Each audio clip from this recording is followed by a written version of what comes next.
I'm proud to come to you and tell you I was the only Republican conservative elected who actually lived inside the Beltway in the past 10 years in Virginia. And I was in one of those swing districts that determine whether we were in a majority, both when I was in the State House and when I was in Congress. And I was not supposed to win any of my elections over those 10 years. And my district had a hostile media environment. The Washington Post was my home paper, but not even some of the local papers were friendly.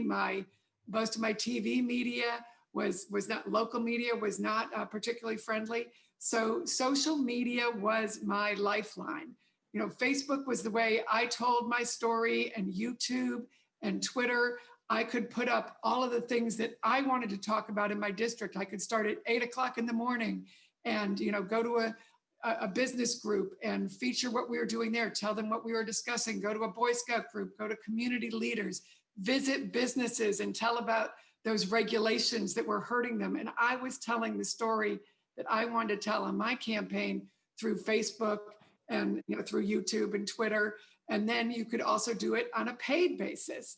And when you paid for social media, it is estimated that it would cost $60 of digital media compared to $100 of mainstream media. And when you're in a very expensive media market like I was, one of the most expensive in the country, both using the free media of a Facebook and YouTube and others was a way to tell my story and get past the local media that was not friendly.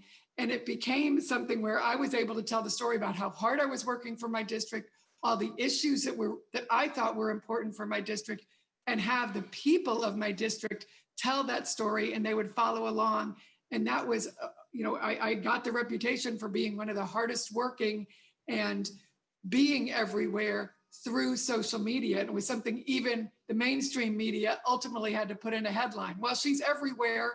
She is, works constantly, but can she still win? So social media was that lifeline. And I think without it, I certainly couldn't have won the purple and even blue areas that I had to represent.